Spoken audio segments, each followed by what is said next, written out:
It's my pleasure to introduce your presenters, Simon Watson and Finlay Carson. Gentlemen, over to you. Many thanks and welcome to this webinar. My name is Simon Watson. I'm a principal consultant at Efficio, and I've had the pleasure of leading the human factor study that we did towards the end of last year, and also the pleasure of leading the study we did in the prior year. I've been in procurement for most of my career, been both a consultant and had industry roles, and very much looking forward to hosting this webinar today. Good morning, I'm Finlay Carson. I'm a senior manager at Efficio. I've been in procurement consulting specifically for about 5 years and was in more general operations consulting before that. I'm joining Simon because I've had a number of really interesting conversations with my clients over the last few years about these specific topics, and I wanted to get involved with the work Simon's been doing from our thought leadership. As mentioned, we're absolutely delighted to be able to present the results of the human factor study as part of this webinar. And I guess before we get into the results, it's just worth remembering a little bit about why we did this study and why we termed it the human factor. Back in 2018, we did quite a similar study around digitalization in procurement, and we made some interesting findings in that study. One of those was that about 2/3 of procurement leaders had admitted to completely rethinking their approach to procurement because of new technology. We also found that about 4/5 of those leaders felt that it should be a boardroom priority, the whole kind of digital agenda. But we also found that too much of a focus on technology could be prohibitive, and in short, technology alone was not enough. And we've seen time and time again that successful digital transformation of procurement, and indeed any function, is really predicated on making sure that you have the right people with the right skills. And it's those people and that requirement that we really wanted to kind of shine a light on with this study, and that was really the kind of motivation behind doing this report for Efficio. So we'll get into the results now. We've got some slides to go through, so you'll be saved the video of us for the next 45 minutes to an hour, and we'll get into that right now. So firstly, just want to talk you through a little bit the methodology of the survey. And we did this survey in conjunction with Cranfield University, who supported with fieldwork and analysis of data. And in terms of the regions that we covered with this survey, then we had 500 respondents from 5 different regions. That was the Nordics, Germany, the Middle East, the UK, and the US. 100 from each of those regions, and those are also Efficio's key markets, which is why we had an interest there. In terms of the size of company, then again, there was a big range. Smallest companies from about $30 to $40 million of annual spend, right the way up to multi-billion-dollar spend companies. So a real kind of full spectrum of size of company. And in terms of industry sector, again, this was wide-ranging. We had a number of respondents from kind of technology industries, financial services, but right the way through manufacturing, energy, utilities, FMCG, and also public sector representation. So we feel like it's given a very good broad spread of responses from across the different sectors. And then just finally, in terms of the methodology, most of the people who responded to this survey were from the procurement function, around about 60%, but there was also good representation from operations and finance. I guess the important thing to note here, though, is everybody who responded to this survey was either responsible for the entirety of the procurement function in their organization, or at least 10 people within the procurement function. So those are the kind of the parameters that we have here, and those are the kind of the profile of respondents. And so we'll now get into some of the results that we found, and also kind of discuss them. And obviously we're happy to take questions as you've been reminded of at the beginning of this. So if you'd like to type in your question, we'll deal with those at the end. So to set the context here, it's important, I think, for us to make the point that we believe that procurement has an opportunity like never before to elevate itself in the business and put itself at the centre of business transformation. It's genuinely the case that procurement has never been in a better position in our view. And I think if you just need to have a look at the kind of technology that exists these days, even technology that allows companies to harness and analyse masses of data, procurement sits at that critical juncture between the supply chain and the business. And all the data that passes through that, procurement is really in a great position to be able to harness that data, interpret it, and put insights into the hands of its stakeholders. Another example of how procurement is positioned to be able to add value to its organisation these days like it was never before. I think it's no secret that technology has significantly lowered the barriers to entry into many markets in the world that we know today. And that means that there are many different suppliers, a lot of them startups, and that's where the innovation that we see is coming from in the market, depending on the sector. And it's businesses that are able to partner with those startups, with those innovators, that are going to be the ones that can really kind of drive a competitive advantage. And again, you'd have to look at procurement there and say that that represents a fantastic opportunity. If procurement can get on top of those markets, understand those startups and innovators, then it can really help its organisation gain that competitive advantage. However, to do that and to make that step change, we think that procurement needs a new operating model and one that's people-centric. And this is where we get onto the first key stat of the survey which came out here. And it seems that broadly our respondents agree. If you look at the #1 strategic priority for procurement in 2019, which was the year we ran the survey, it was access to the right skills out in the front by quite a way, 29%, which was quite a big increase on the previous year. And interestingly, the previous year when we did this, the #1 priority back then was transforming existing systems and processes with new technology, which had about 17% of votes. Now, there's many different possible interpretations of that. I guess one of them is that, you know, people have really kind of come around to the view that people and getting the people part right of digital transformation is just as important, if not more important, than technology.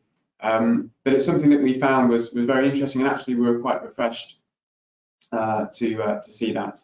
I would definitely agree with that, and I think you can see in these responses there are a number that sort of stand alone. So the point around compliant to standards and regulation, it's no surprise that 2018, I think a lot of procurement departments were concerned with data protection and similar clauses and parts of existing contracts.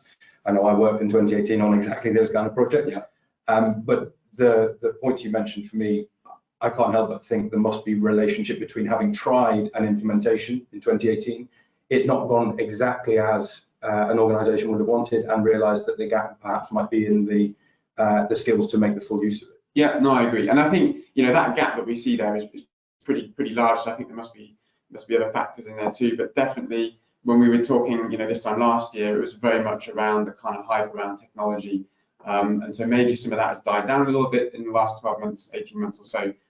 But nevertheless, we found it was quite an interesting finding.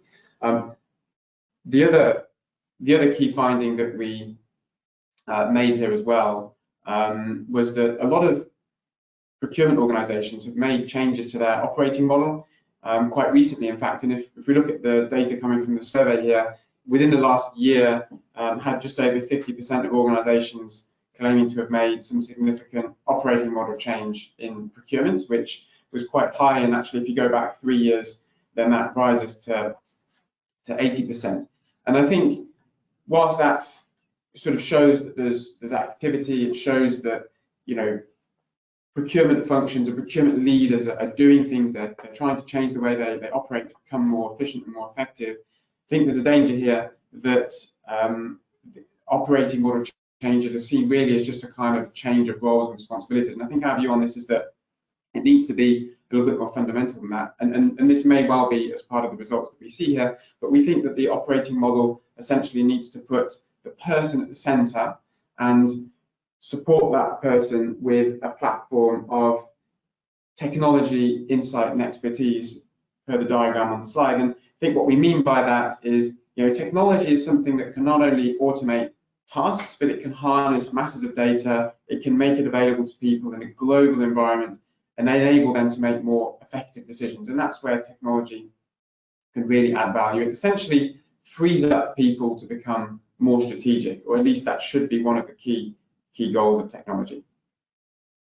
If technology is the engine, however, then insight really is the fuel. And I think for technology, as I mentioned, to become truly transformational, certainly in a procurement context, it needs to contain content that's organized, that's curated, and helps people achieve better outcomes.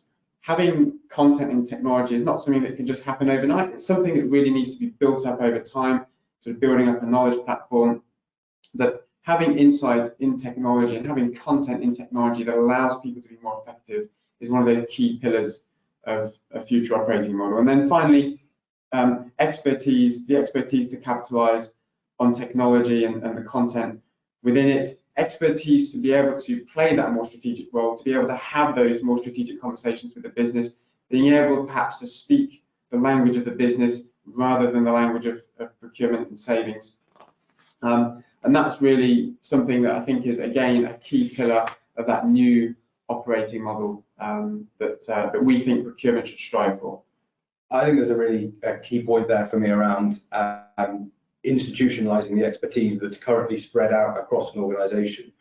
I think procurement sometimes can rely on knowledge built up by a person over a decade or more, and by making that more spread and accessible throughout the whole procurement institution, it allows each individual person to be more agile and to spend more time, as you said, doing the more strategic work, but actually engaging with a new set of stakeholders, a new set of internal customers, and bringing expertise from elsewhere as well. Yeah, because I guess what you're saying there is that it's, procurement sort of knowledge in the traditional sense of process methodology knowledge of key markets and maybe sort of knowledge of key products.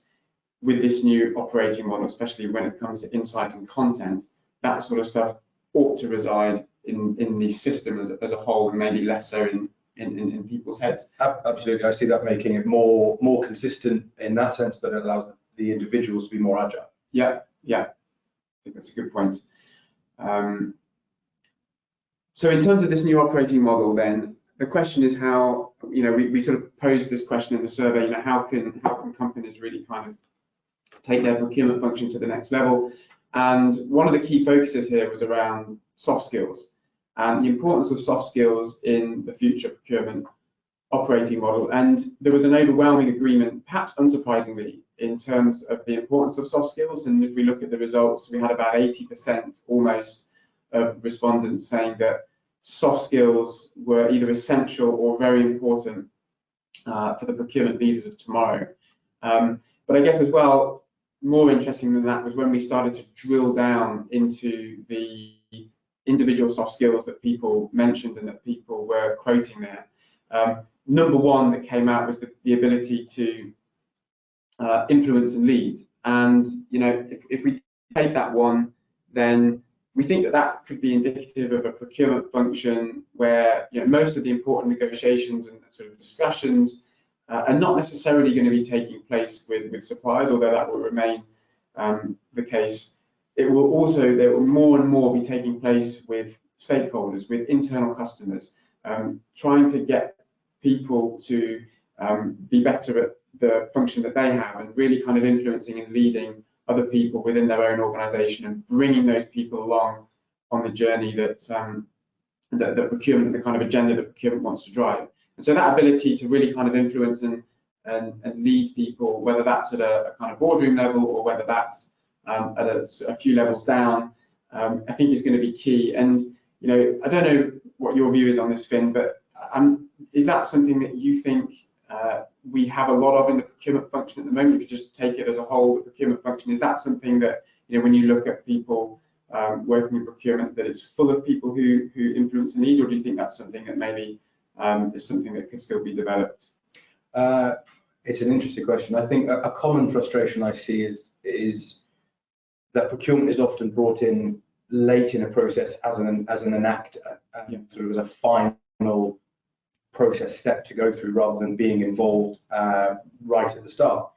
And I think one way that we as procurement professionals can start to change that is to start to speak the language. I know you mentioned this previously about the same language as our peers within an organisation. I've worked with, say, marketing organisations whose primary focus is growing revenue. The same with operational stakeholders, opening in new markets or opening new products. And in that sense, a single-digit percentage saving is not the same as the potential revenue growth of getting that expansion right. Similarly, when you work with legal stakeholders whose main concern is minimising risk to the business, again, a saving on an hourly rate of a law firm is not necessarily in the same league for them as the potential downside of getting it wrong.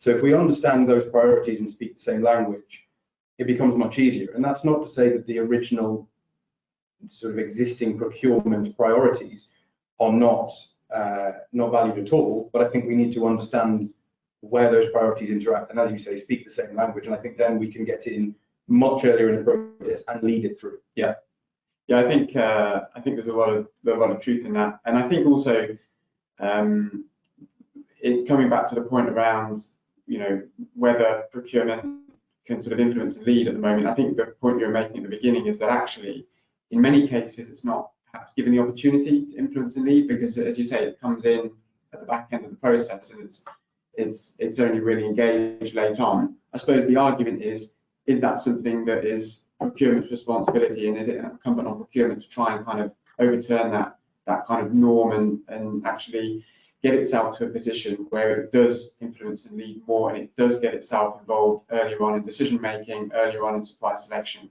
And I think it's only by having people in the function with those sorts of skills that can really kind of make that transition from being the kind of downstream function to one that's much more playing in that sort of upstream environment.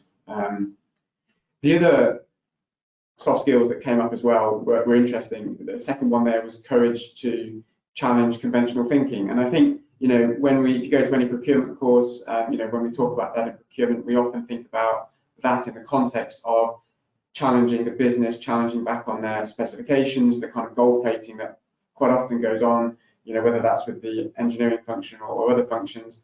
But I think here, the courage to challenge conventional thinking applies as much to ourselves, as much to procurement, and looking at ourselves, and a little bit link back to the point I just made there about the way we do things today.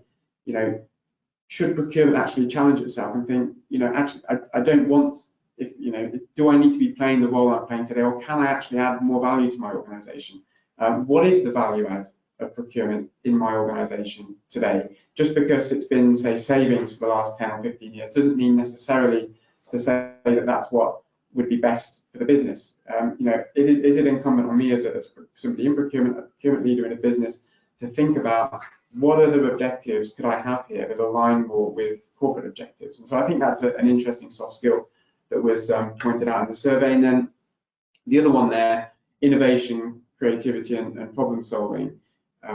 Again, interesting, because I think that kind of hints at a procurement function which perhaps is more project-based, a bit more agile, as you mentioned earlier, Finn, a bit more agile in terms of meeting business needs, and perhaps not viewing the kind of RFX tender tool as the only solution to every single problem. And so that kind of problem-solving ability, thinking outside of the box, again, another really important soft skill in the context of procurement there.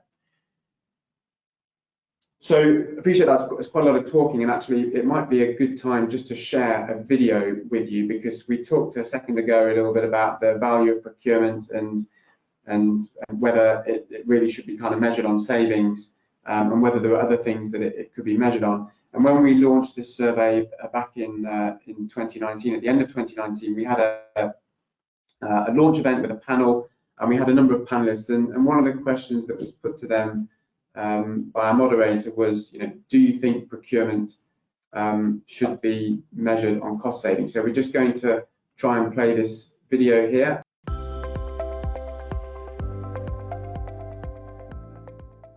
I would say we're past that. Right. Absolutely past it.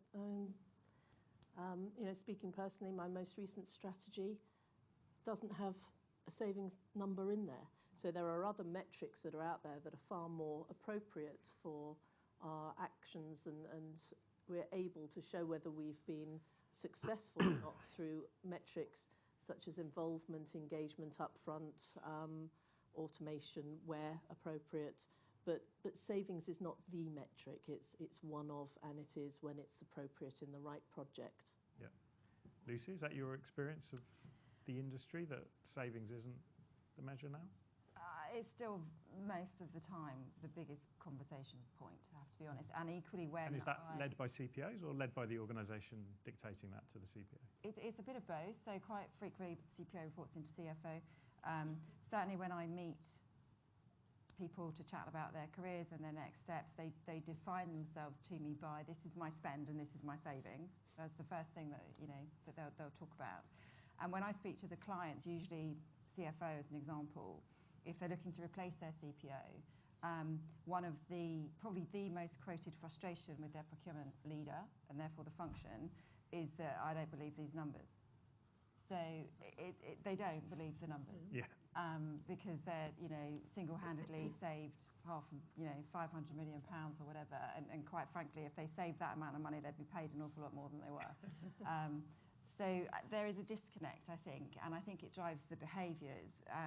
And you've got to remember, people in the lower tiers of your teams that are actually your troops on the ground don't necessarily have the ability to interpret all of the other measures that add value to an organisation and kind of go straight to the savings, because that's what they think defines their performance. Yeah. So even if in the boardroom it's a much broader conversation about value adding, sustainability and time to market and quality and all of these things, that I'm not sure that message gets down to the bulk of the organisation, where they might not be involved early enough to shape some of those conversations. Therefore, the only way they can really add some value quickly is to just go and negotiate some savings. Yeah. And that drives some of those behaviours.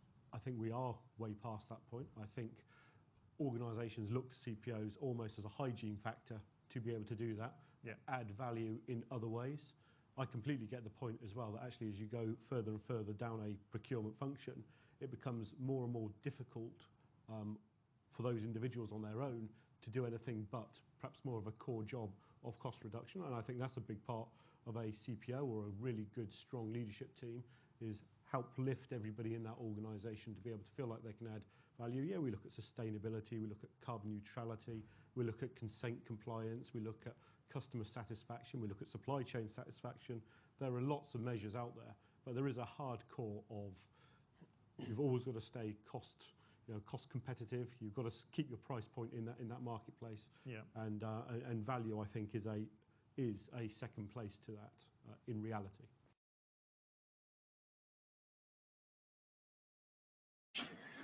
So I know we said we'd take questions at the end, but there was one that came in just before Simon played that video, and I think it's exactly the same topic that we just covered, around whether we are suggesting procurement focus needs to move away from savings and move towards being more in line with our stakeholders. And I think that's exactly the long discussion you had at the launch event, that we can't afford to lose sight of savings and the traditional and existing procurement targets and priorities, but we can deliver more value and become more strategic alongside doing that by recognizing and helping our internal customers, our stakeholders, deliver their own priorities. Yeah, and I think it really, I agree. I think my personal view on this is that, I actually agree, and I quite like the way Tim Coles on our panel put it there, the last speaker that was just on the video, that there will always be a hardcore of making sure best value is achieved, and I think that's something that traditionally procurement it's always been expected of them, but I think it's not enough anymore. And I think whilst that still needs to be there, I think if procurement just limits itself to talking about cost savings, talking about saving money, then it's probably shutting itself out of a lot of conversations that go on elsewhere in the business, other conversations around whether it's growth or other areas of revenue generation or product diversification. I think just cost savings does not naturally align to some of those other objectives, and so I think procurement has to figure out how it can align to some of those other corporate objectives whilst sort of remaining true to its core and ensuring that the business doesn't overpay for the kind of products and services that it buys. Essentially, it needs to remain very commercial in that sense. So let's go on to the next set of results here from the survey, and one of them is we wanted to touch on a point around sort of digital skills gap, and to kind of illustrate this point, we took a question that we asked around the perceived barriers to realizing the benefits of digitalization and technology. And out there in the front by quite a long way was lack of vendor support in implementing solutions. You could say that's maybe a little bit unsurprising in the fact that it's always quite tempting to blame a vendor, and maybe that's true in a lot of cases. Finn, you want to come in on that? Yeah, I think you're right. It's very easy to blame a vendor, and there's probably some truth in it. But from my experience, I disagree slightly, and I think the big element of this is a mismatch in expectations, and that might be down to an enthusiastic licensed salesman. But fundamentally, for me, I think procurement tends to feel like it's buying an outcome, and the vendor tends to consider itself as selling a tool with which you can yourself deliver an outcome. Yeah. And there's a really big gap when you actually start to consider that. Yeah, yeah, and I think it's also true to say that on this point specifically, if vendors are going to be more on the hook for the success of technology, then those vendors may reasonably or unreasonably expect to get a bit of a risk premium there, because I think a lot of tech vendors might think that they actually don't have much influence once a tool is bought in terms of how it's properly rolled out, the sort of adoption within the client, and if they do, then often that requires a bit of extra investment from the company buying the technology to kind of share the gains and the pains with that technology vendor. So I think that was a kind of an interesting result. But I suppose the one that surprises perhaps the most, and it depends how you interpret it really, but the fact that only 15% of people selected, and by the way, if you're wondering why the percentages don't add to 100, it's because it was sort of multiple choice and people could select as many options as they wanted. So 69% of people who responded to the survey selected the lack of vendor support as a reason why there were barriers to getting the benefits to digitalization, but 15% only chose the one around people not having the right skills to capitalize on the power of machines. And that perhaps was surprising to us simply because when we asked the question, we were expecting a lot of people to say that when you implement technology and when you make changes to the procurement function through technology, you actually need procurement people or just people with the right skills to be able to do things that the technology is, in a sense, bring them up to do. And that's something which, in our view at least, is something that's quite important to ensure that the benefits of technology are harnessed. You will need people who can essentially change what they're doing or reinvent themselves to do something differently, and that's something which we were slightly surprised about, that perhaps other people, people who responded to the survey might have seen it a little bit differently. Another possible explanation here is that when people in procurement buy technology and when they make technology investments, that they're thinking very much about the current activities that the current procurement team is doing, and so they're essentially investing in technologies that help to make current activities a little bit easier and sort of make sort of their current procurement team's life easier. I think some of the best practices we've seen over the last couple of years of organisations that actually think about what the organisation wants to do in kind of 5 years' time. Where are the sort of activities going to be there, and how can technology that is bought today kind of support those actions in future? And I think in that way as well, organizations will be more likely to be customer centric and give the customers of procurement in their organization a better way of self-serving rather than having to go through this kind of procurement function, which sometimes they try to avoid. And so that's maybe another potential interpretation of that. I wonder if there's, we talk about the skills gap in terms of it holding people back from being able to harness a technology that has been implemented. I think it actually goes back a bit earlier in the cycle than that. I think there might actually be perhaps a lack of digital literacy on the part of procurement leadership, and as a result, they may end up selecting the wrong tools. And are we truly considering what is the right, as you say, are we selecting something to make today's job easier, or are we thinking about what we really need? Yeah. Do we want an end-to-end solution that is easy to manage? Do we want to pick best in breed from each suite of tools?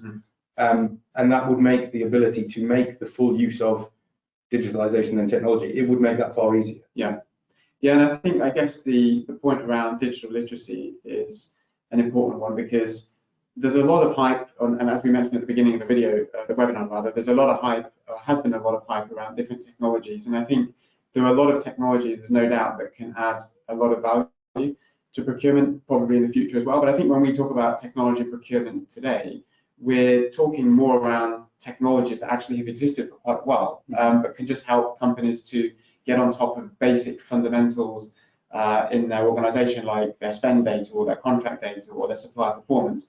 And often technology doesn't have to be sort of predictive analytics or any type of blockchain solution to come close to even helping companies to get on top of those fundamentals and basics. So I think people who are perhaps working in procurement and hear a lot of hype and read a lot of stuff about different technologies and read some kind of fantastic case study of what's possible, I think all of that is brilliant, and I think it's great to have that kind of aspiration and great to have kind of ideas about how technology can support the function in future.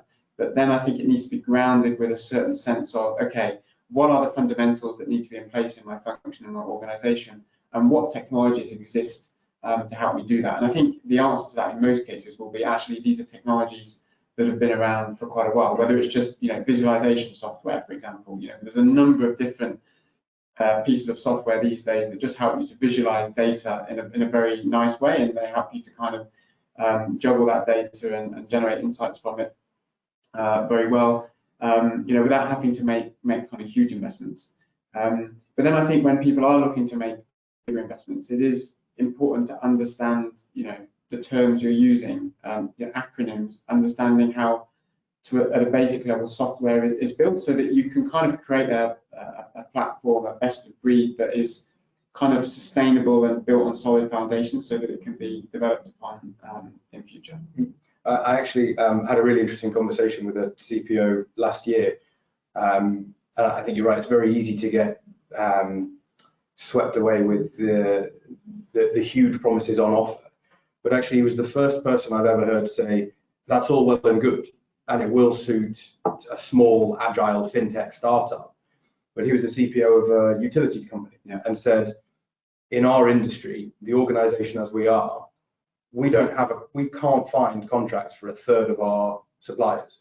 And in that case, machine learning, predictive analytics is going to do nothing for us. We need to get the basics right first. We need to watch some people succeed and some people fail, and learn the lessons from that, and then apply it on our scale to our situation.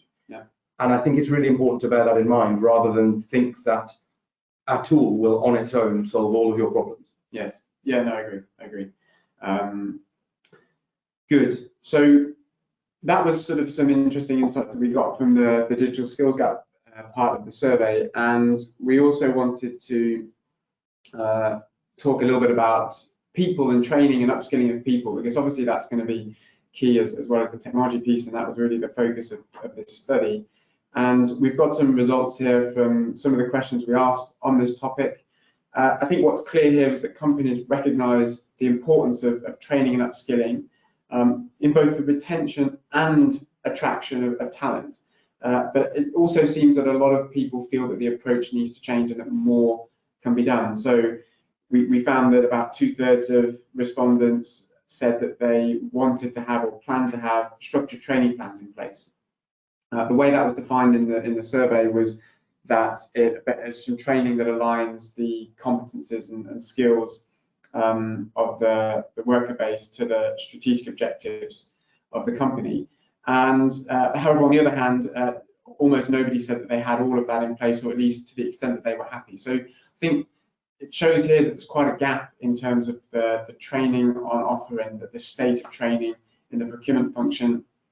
And 4/5 of people as well, the last graph there, saying that procurement's approach to training will need to change. And I think our view on this is that there's probably two things that companies can do to help kind of upskill their people.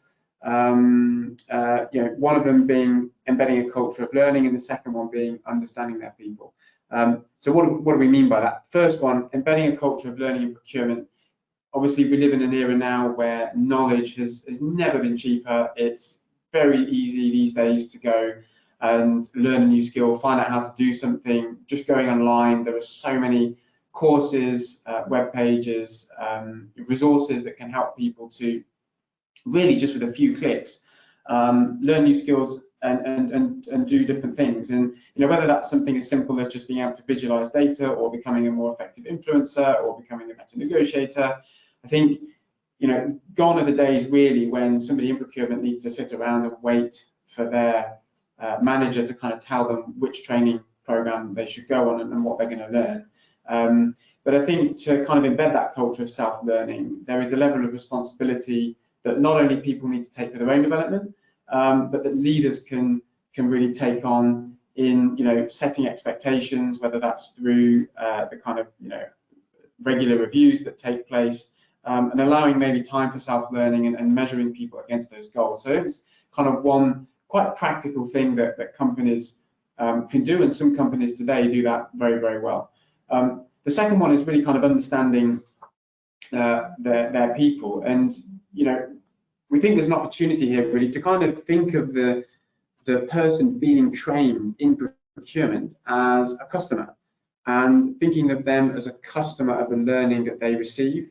And this could be just as simple as understanding their kind of habits and preferences. Whether individuals prefer to learn through e-learning, or whether they prefer to or are better at learning through accessing training on a mobile device, or maybe it is going for the more kind of traditional classroom method. I think, again, with the new technology and the new kind of mediums available these days, we are in a better position than before to be able to understand and deliver the training to people in a way that we weren't before, and it gives us that opportunity to have less of a one-size-fits-all approach and be a little bit more differentiated. I think that all makes sense for the short and the medium term, how we upskill our staff in procurement. But the question that jumps out in my mind when I first saw these results is,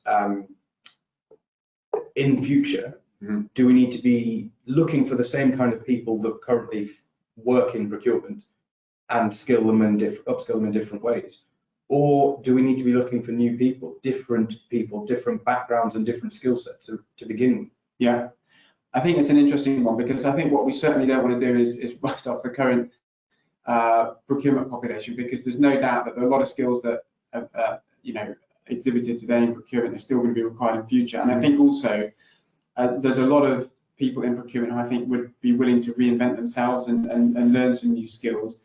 That said, I think there will be a requirement to have these kind of new types of skills, whether that's more kind of problem-solving skills, less transactional, whether that's new kind of analytical skills, more kind of data scientist roles. I know a lot of big procurement functions at the moment have recruited a lot of kind of data scientist type resource to look through and analyze and generate insights and data. And that's not a role really that existed that long, a few years ago. I mean, certainly when I started in procurement about 15 years ago or so, those sort of roles were much rarer than they are today. And so I think it's probably going to be a combination of finding new people with different backgrounds, as well as getting the kind of some people within procurement today to kind of reinvent themselves and upskill themselves in that way. It was perhaps an unfairly binary question. It's about broadening the skills base rather than replacing. Yeah, I think so. I think so. Good. And then the other thing we talked about as part of this survey was the next generation, which is always very important to talk about because that's the future. And here we're defining the next generation as kind of millennials, but also Generation Z. Generation Z born after 1995, millennials after about 1980. And when we asked companies what they thought the most attractive factors were to the next generation when considering a career in procurement, and perhaps unsurprisingly, the kind of financial benefits, salary, etc., were up there quite high because clearly that's important to people, and will probably be the case forever in that respect. But in terms of the second one that we saw there, procurement's role in sustainability and corporate social responsibility, here procurement again is in one of those positions which is quite privileged, and it's able to influence quite a lot the kind of carbon footprint and sort of sustainability record of its company, given the role it plays managing the supply chain. I mean, that's where a lot of the kind of sustainability issues play out. And so this is maybe something which companies that are trying to attract more kind of next generation talent and maybe younger people, that's maybe something that they can play on, especially if it's pertinent to their industry, procurement's role in sustainability and corporate social responsibility. And it's interesting actually, because I was actually talking to a company within the last couple of months, and this is a really big issue for them, and winning bids from their clients. And so that has filtered down now into the procurement function, the procurement objectives. And so that's something which perhaps as a young person coming into procurement who's more interested in sustainability issues could potentially be attractive to them. I suppose we're assuming that everybody who's younger is interested in this. It's clearly not the case, but there is a kind of general trend that the next generation wants to, or has a desire, I think, to kind of leave the planet in a better way than they found it. And so maybe that's something that procurement can play on. And then the other point that was mentioned was career progression. And I guess a little bit disappointing, but not entirely unsurprising, that career progression was only stated by about 10% of organisations when saying what could attract next generation workers into their business. And that's something that, with the changing operating model and procurement elevating itself and putting itself at the centre of business change, we'd like to think that career progression point would progress up that ranking next time we did the survey. And then we also made a finding around procurement's image problem. And I think if you look at the results of this question in terms of the biggest challenges to recruit new people into procurement, then lack of strategic value attributed to procurement, misconceptions, lack of development opportunities. This actually is a bit of an issue for procurement. It's something that I think we're going to have to get over. But again, by elevating procurement and making it play a more business critical role than perhaps it does in some organisations today, I think that's one of the ways to address this. And actually, this was a point that was discussed on our debate, on our panel, and we've actually got a video, just a couple of minutes, that we'd like to show on that as well.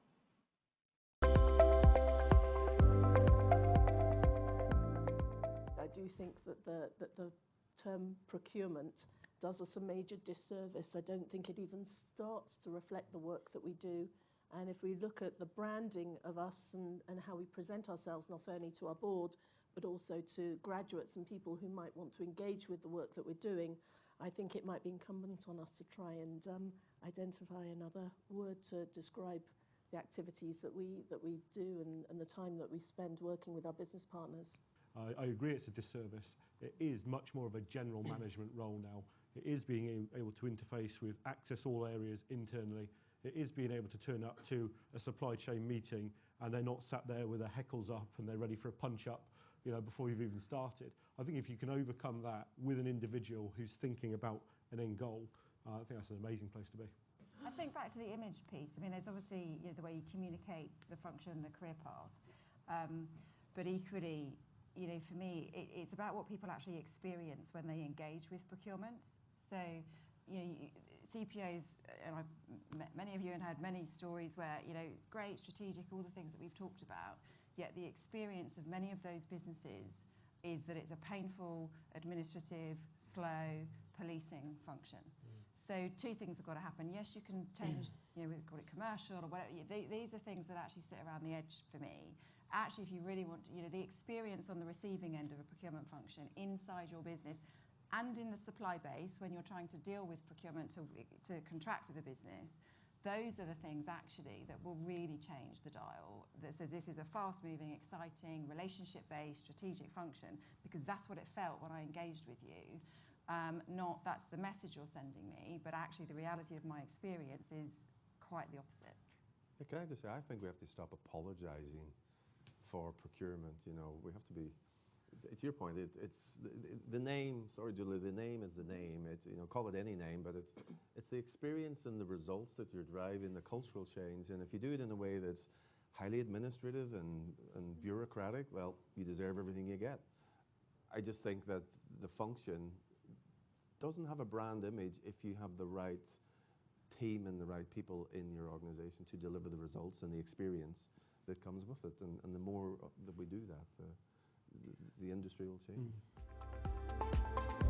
So some thoughts there from our panel, and we're just going to, before we go to questions, just going to finish off this results presentation here and just kind of talk about the key takeaways and kind of key things that we think are important to take from this survey, and some of the steps that maybe companies can take. And there's no doubt that a lot of companies have taken some of these steps already, but it's just, when we're reflecting on this, I think understanding firstly how procurement can be a transformative force in the business is a key first step, and it goes back a little bit to the point we talked about around the value of procurement and whether it's savings or something else. So really understanding how procurement can add value to the business, and then defining how procurement is going to be measured against that. And I think that's key, because once procurement has clarity on how it's going to be measured, it then starts driving behaviours throughout the procurement function and the wider business. If you get that right up front, it drives the right behaviours. Finally, understanding the impact of technology on procurement and the wider business, in particular on your people, and then planning that customer-centric operating model that we talked about, which is people essentially being supported by a combination of technology, insight, and expertise, and then recognizing, as with any function really, that you're only as good as your people. And so making sure to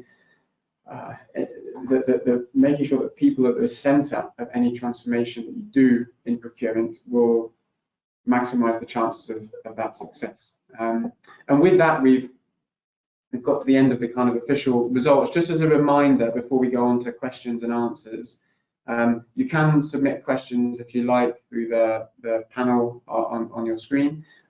We will be emailing all of the participants of this webinar tomorrow with a link to the recording of this webinar, and also there will be a link to the full human factor report, which you can download as well. So with that, I'll hand over to Finn, who is going to do some questions, and we're going to put the camera back on as well.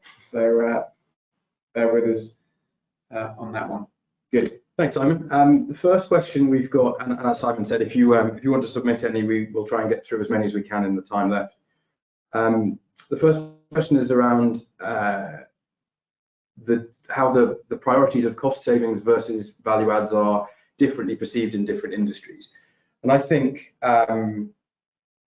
there's no one answer to it. It wouldn't be right to sit here and say you should focus on one or the other. I think the point is to understand what your internal customers prefer and what their priorities are. If you're in a fast-moving consumer goods organization with razor-thin margins, then an input cost saving is really significant. If you're in a very low-volume, high-margin manufacturing situation, the potential cost of a line closure is huge. It's about balancing the two and understanding which which to focus on. It's more about asking the question. I don't think it's right to give the answer here necessarily. Yeah, but I think it comes back to the point we just made there around understanding how your procurement function is going to be measured in future, and really kind of understanding what the value.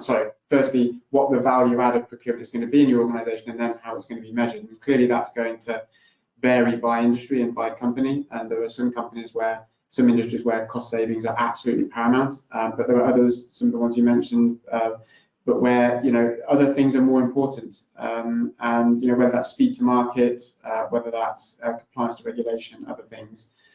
It definitely is finding that balance. But the key point for me is not going off assuming necessarily that cost savings is the value add for your organisation. Yeah, when I've worked in marketing, for example, a marketing director's priority is driving revenue, as I mentioned earlier on, and I was able to work with them to move the conversation to value for money, and they define the value as revenue growth. So we were able to we didn't use any savings measure, we used value for money measures, and it's able to hit both at the same time. Yeah, it's good. So our next question is, in the long run, will procurement functions get larger or smaller? That's a really interesting one, and I guess only time will tell. I think for me, there's definitely arguments that intuitively I feel like it could get smaller, but there's definitely arguments for me that it could get larger. I think as technology becomes more prevalent, and I think sort of leading organisations which allow their stakeholders to essentially self-serve their procurement needs, and to maybe take on more of the activity that at the moment the procurement team is kind of owning and doing, and sometimes that's not liked by the stakeholders and by the rest of the business.